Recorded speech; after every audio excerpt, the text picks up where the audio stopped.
and welcome back to a brand new podcast episode. Today, drum roll, I have such a special guest for you. My name is Jules. I'm your host here on Abundant Self, and today in this episode, I have a guest speaker for you. She's a content creator, confidence coach for women, and aspiring author from the Netherlands. Welcome, Linde. Hello. Welcome to Abundant Self. Yeah, so thank you for having me. First of all, I'm super excited for this. And as you said, I'm Linda from the Netherlands. I've been a content creator for the last 3 years, confidence coach the last year, which was my all-time big dream. So I would love to chat about that because I know so many people have dreams and the only things that's keeping them back is themselves. Um, and indeed, aspiring author. I just signed a deal with that, so that's hopefully manifesting soon as well. So everything is falling into place. Wow, that is so exciting. Now, for anyone here right now listening who doesn't know you or hasn't checked out your page yet, where can we find you? Of course, I'm going to link everything down in the show notes below as well, but what is your Instagram handle? Where can anyone find you? Do you have a website and any other pages on social media? Just feel free to share. Yeah, so I'm on Instagram. It's at Grow with Linda. You can find inspiration, but also tips for confidence there. I struggled with anxiety and mental health issues too, so there's a lot of about that as well. I'm on TikTok as well, just Linde Huez at Linde Huez, and hopefully this year YouTube. But I have been procrastinating on that one, so Oh. Well, thank you for your honesty, first of all. I think that's the best when we just dive straight into all topics, confidence, procrastination, of course, as well. And from you working with your clients, what is something that you've seen as you already mentioned, the biggest thing is you yourself holding you back, but have you seen a pattern more or less with the women that you're working with currently? 1,000%. So women come with me with the same issues always. Like they manifest differently, but they're not speaking up in their career, or they have a dream they're not chasing, or they are avoiding deeper connections, or they are always in their mind, always overthinking. And when we get to the root of that, there's always a very strong belief, always. And I call it the self image. It's basically how you view yourself. So with women, for example, who always worry about if they are being judged or good enough or people won't like me, that's because deep down they believe that about themselves, like I'm not a fun person, or I don't like myself, or in their jobs, like I'm not good enough. It always comes back to the same thing.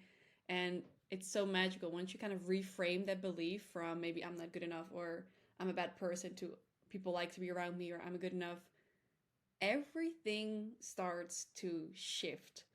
You see them getting their spark back. They become more themselves also in the coaching calls, and then finally they do the things they actually wanted to do. So I think that is one of the major patterns I see happening with women all the time. Wow. Yeah.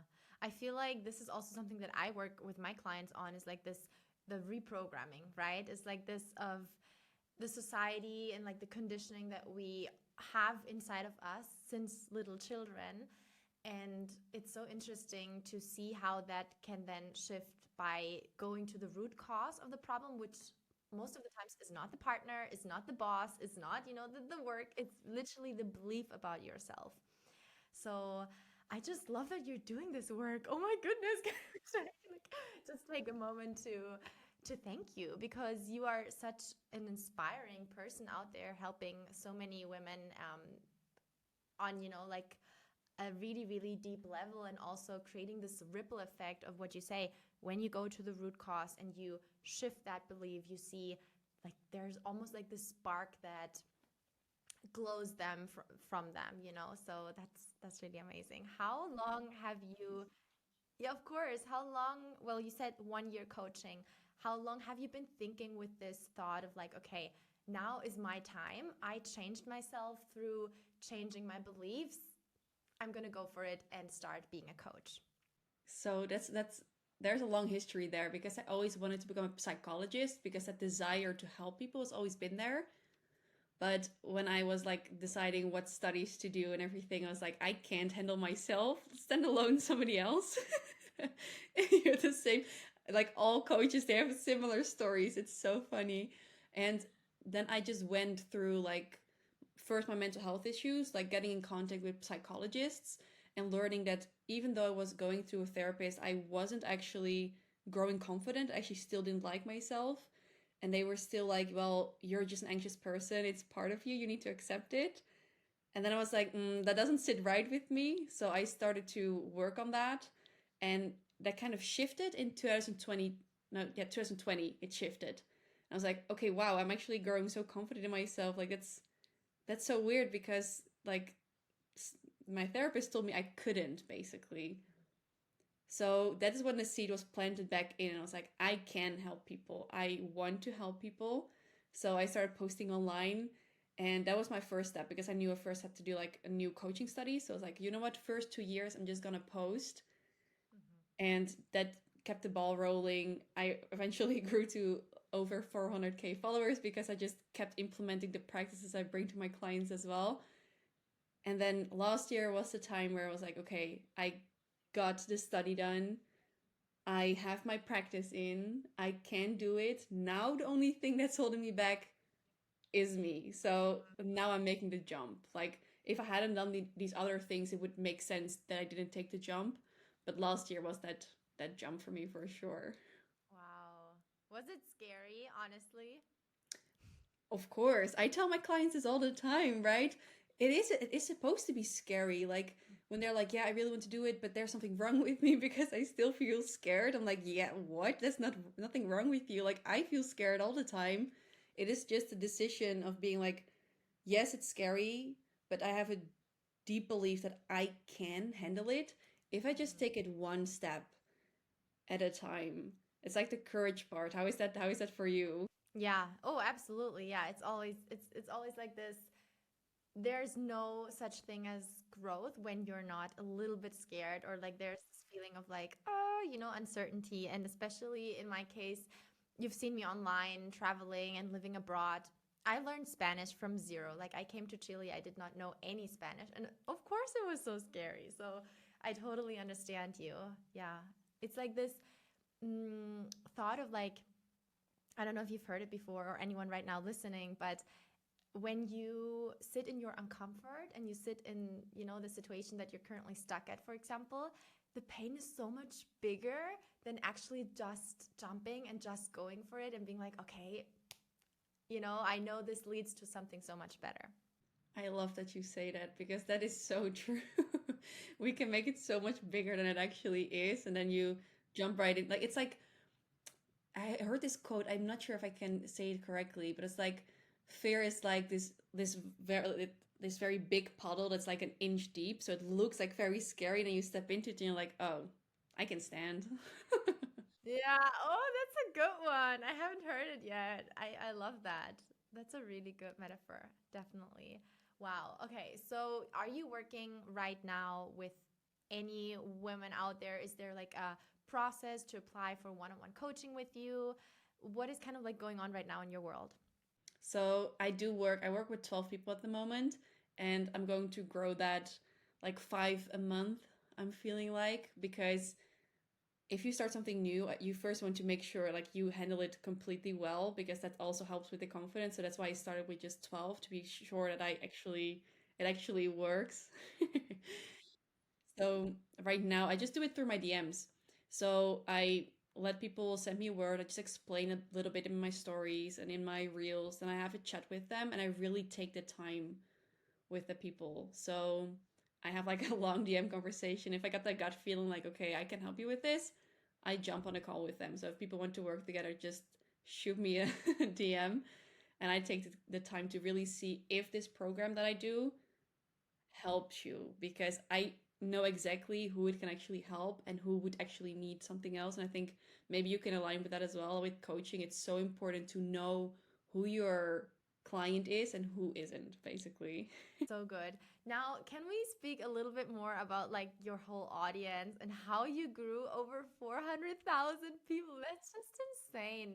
So amazing. Do you have any like um I don't want to say like tips, but is it literally that you were just showing up every single day and that's how you grew this account? Or what is like your, I guess, confidence recipe to showing up online and talking on stories, talking on camera, because it hasn't always been that way, right? No, I started with like just posting quotes because I was so afraid of posting. So I, I always get this question of people like, yeah, what is your tip? What is your kind of magic pill? And you know, with some people they want that quick fix, but this isn't a quick fix.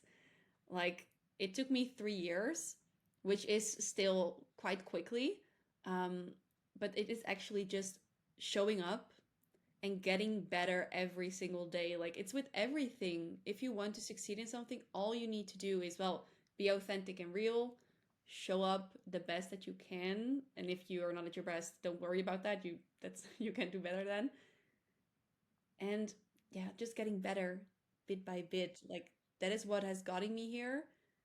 And I also feel like that, yeah, just kind of walking the talk, because I've always had that feedback from my followers that they really feel like everything I say, it just shows I've gone through it and that I'm going through it. Like I don't give advice that I haven't personally like experienced and did like done a lot. And that shows like with some people you kind of see like they're not really walking the talk that they're talking. So something feels off in the way that they communicate, and then it's really hard to build an honest community if you're not really honest with yourself, if that makes sense. Absolutely. Yeah, so good. Because again, coming back to like our industry of, coaches and content creators where um you can feel the integrity. Like you can feel if someone is honest or not. And also people, like even though it's just literally a screen and a device, but still people can feel the energy through the stories, through the content, through what you're talking. And so obviously like it would make nothing sense to be super insecure about yourself and like shy and hiding, but then being like, I am teaching you how to be confident. Like it just wouldn't work. People would be like questioning it, of course. So it just makes absolute sense that you, by being yourself, talking freely and also sharing your personal story, because I know here and there you're like, hey, I was not always like that before, I have a huge personal transformation behind me. And so people can connect to that. Yeah, and I love what you say as well about like if you're insecure and you're gonna like act like you're not, people feel that. And it's not bad to be insecure, but you just have to be honest about it. It's like I've noticed my page grows like so insanely like big every time I'm aligned with myself and my truth. If that's a positive truth, like oh my god, I'm feeling so good, or if it's a bad truth, like I'm really going into like a downward thing right now. As long as you openly communicate and it's aligned wherever you might be, I've always seen like things go viral. It's so weird. Of course, there's an algorithm behind it, but I also feel like there's energetics behind it. Have you noticed that? I feel like it's so much energetics. And I can also tell from my own personal experience that it's so funny because I do Instagram for like 8 years or so. I really started early posting. Back then, I remember it was like travel photos, where like it was so aesthetic and just like a travel picture. And then I turned into more of like a fitness account. And I remember that over those years, like 2019, 2020, I really always wanted to hit the 10K. It was like still back then with like the swipe up link. And I was like, oh my goodness, I need to get the swipe up link. And I was so obsessed about the number and like, I need to have 10K followers. And it's so interesting because there was this energy behind it of like forcing and, trying so hard. And so, interesting enough, I then at one point, and I started my coaching, and I was like, you know what? Forget about the numbers. Like, I don't want to chase that anymore. And I really just leaned back and I was like, I'm not going to focus on that anymore. Like, I am now here to help one specific person. And if that one person gets a great result, or we create this connection, that's amazing. And then just now, actually, in October, I think, 2023, my personal account, which was an account that I had just to post selfies or like sometimes a little bit of like the life here in Chile as a foreigner, blew completely up. And I had, within 2 months, I got like 20,000 new followers. So now obviously I'm above the 10K, but it's like it can actually happen that fast and that easy when you release control, and when you just don't kind of like force it anymore. So like the energetics, yes, yes, yes. Yes, the forcing part. Like the moment you let go, it just goes through the roof again. But but I'm so curious to know because you had your other account and you did your new account now, your business account, right? So you're starting from scratch again with that account. You've been working a bit on it already. How did you let go of that? How did you let go? Because you've built something and you're like, I'm gonna redo it. How, yeah, can you take me through the process? Such a good question. I I feel like it's exactly that, what I just said, that I was like in this process of releasing the numbers. And then I saw this huge shift happening on my personal account, which now I also get to use and monetize in some way and form. For example, like it's here in Chile where I am, but I had so many brands talk to me and they pay me now to create content for them or something like that, because I have now, I think by now it's like 23,000 or something, but very local. Like they're all Chilean people. So the brands talk to me and are like, "Hey, can you create this content, or can you come into our restaurant and we pay you and you can eat, but you create content for that." And that's something that I really always wanted as well. Like it's not that I wanted this audience and like just numbers, but I really wanted to do what I love, and I love content creation. So it just like gave me this feeling of, okay, if I release control, amazing things happen. Like magic actually happens. And I teach manifestation, I teach those things, so I should know. But still, sometimes we're so in the like in our own process that we forget about those things. And so I came back to myself and was like, okay, embody what you preach, embody what you teach, Jules. And so basically I was like, I have on it was Jules Manifests on my business account, 4,500 followers. But I know that the right people, the aligned people will come over if I start a new account. And I've been thinking about starting a new account for the last year, like literally 12 months of thinking, should I start a new Instagram account for my business? Should I not? Exactly, because I went through so much, from posting travel content to really being focused on fitness because I used to be a personal trainer, to then going into mindset, now freedom lifestyle business. So it was like a lot of, I guess, um, not being very sure of what I do actually. And that also got transmitted to the people in my audience. So I felt like I am not even attracting the right people into my audience. And I much rather throw 4,500 like followers, this number, into the bin, start from scratch. But now I know that the right people come over to my new account. And with those incredible women, I can start growing an audience and actually have like a support network. So that is like all behind it. I love it. Like the trust part is so big. Like trust that the right people will come. And if you trust, you will have different actions that you wouldn't have had if you probably hold on to the other account that bring in those people. Yes, 100%. Yeah, because in the end, and it's so funny, just yesterday I had a conversation with a friend of mine who's an embodiment coach, and she was like, I don't get views. And she was like really frustrated about the Instagram algorithm. And I get it. Like we all sometimes get so frustrated about it because it's tough, you know. Instagram has changed, the algorithm is changing constantly. And so if you are someone who creates content and mainly also drives traffic or, you know, like lead generation through Instagram, um getting clients from this one platform, I know it can feel frustrating to not have the views, not get the engagement, not grow your account, and all of those things. But I was talking to her and I said, can you maybe reframe that and try to let go of the number, let go of this release, and celebrate even just that one person that gets into your corner of the internet and help that person? Yeah, because you forget about the people who do show up because you're just so focused on the people who don't. Like I had it as well. Like I like with content or with Instagram, there's like this the 10K idea. Like, oh my God, I need to hit 10K for no reason at all. And I was posting like so long, I think the first year, and it was really rough getting to 1,000 followers.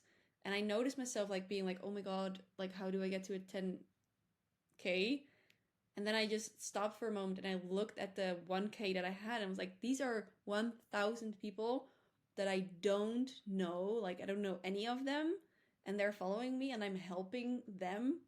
Like, really getting aligned with, okay, just help them, just help them. And then the people will come in eventually if you stop looking at it. And look at you. Now you have a community of incredible women. You have 400,000 people in your audience who all want to learn from you and grow with you and boost their confidence with you. So I think, Linda, this is like just such a testimony of your work, of showing up authentically also. And to wrap up this whole episode, I'd love for you to give one piece of advice to someone who is right now listening, to maybe this person being like, I'm so afraid to start my own journey. I'm so afraid to share my voice. I'm afraid to get judged. Is there something that you can tell that person right now as, you know, confidence coach? For sure. Like the person you just described, that was me, 1,000%. Afraid to show my own voice, to work for the things I wanted, to be myself. And my piece of advice would be like, first realize that fear that you're feeling is not a problem or an issue. It's actually directing you to the things you need to face. That's all it's doing. If you're afraid to voice your opinions, it's pointing to the direction that you need to do that. And then how you can actually do this, it's something I do with my clients a bit more further in the program that I do. It's like exposure methods. It's like having this big goal. For example, wanting to become a coach. Super scary. Where do I start? You just take all the steps down, like less scary steps, and you start with step one, the easiest thing you can do. So that might look like sharing a quote on Instagram. That was my first step. The next step is sharing a picture of yourself with your opinion. The next step is maybe posting a reel, setting up your program, like all these tiny steps. Start, don't matter, don't focus on the big mountain in front of you. Just focus on that very small step that you can take. And the same for if you are feeling very insecure, like socially, what is one small thing you can do to challenge yourself? Like texting a friend. For some people, that's like, that gives them anxiety, or going somewhere alone, or meeting a new person. Like find that one small thing that you can do and then just work your way up. You have all the time in the world. Just work yourself up. Oh, I love that you said that. That was amazing. Thank you so, so much for being here on Abundant Self, for joining us in this conversation. Also, if you're right now tuning in and listening, make sure to give her a follow. We're going to leave everything down in the description box as always. And yeah, feel free to also, of course, slide into both of our DMs and tell us, you know, your main takeaway from this episode. Linde, thank you for being here. I'm sending you so much love, and anyone listening right now also. We see you next week. Bye.